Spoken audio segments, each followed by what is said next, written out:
ဘဝမှာနေ့ရက်တိုင်းကိုငြိမ်းအေးခြင်းနဲ့ပြေဝစွာနဲ့ဖြစ်တတ်နေတယ်လို့တွေးလိုက်တဲ့အခါမှာသူတို့အားချလိုက်တာဆိုပြီးတော့ဖြစ်လို့လားသူတို့လိုဖြစ်ချင်တဲ့စိတ်တွေတော့ဖြစ်မိလား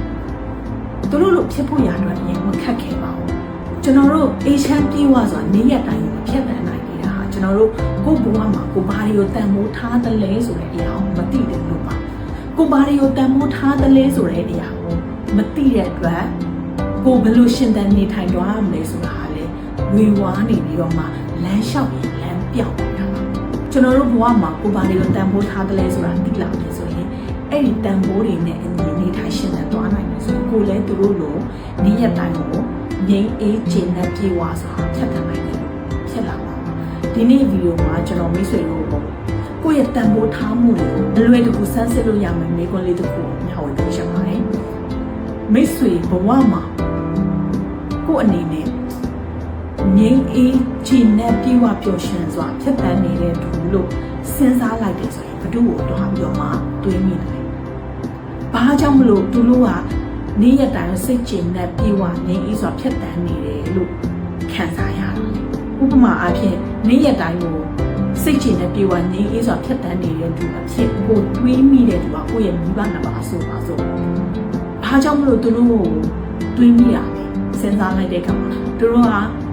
ကိုချစ်တဲ့လူတွေကိုကောင်းကောင်းအချိန်ပေးနိုင်တယ်။တရားဘာဝနာလေးလုပ်ပြီးမှညီညီအင်းနဲ့နေ့ရက်တိုင်းကိုဖြစ်တန်းနေနိုင်တယ်။သားသမီးကိုလည်းအချင်းစာရိတ်ကကောင်းမွန်အောင်သူတို့ကပြုစုပြောထောင်ထားပေးနိုင်တယ်။သူတို့နဲ့ထိတွေ့တဲ့လူတိုင်းကိုလည်းချစ်ချင်းမေတ္တာအပြည့်နဲ့ဆက်ဆံပေးနိုင်တယ်။စိတ်နှလုံးသားချင်းမာကြတယ်။ဒီအပြောနဲ့အလုံးနဲ့ညီပြီးတော့မှ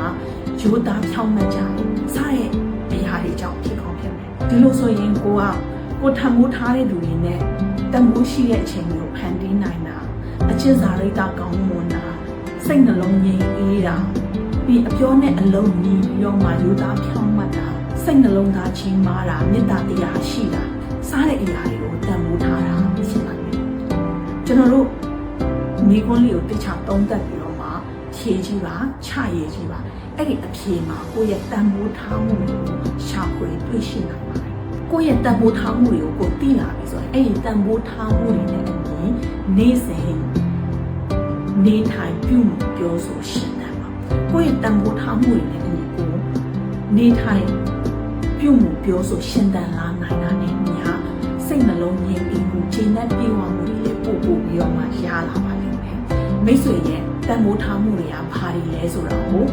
အခြားလူတွေလည်းမျှဝေခံစားလို့ရအောင်ကွန်မန့်မှာမျှဝေပေးခဲ့ပါအားလုံးကိုကျေးဇူးတင်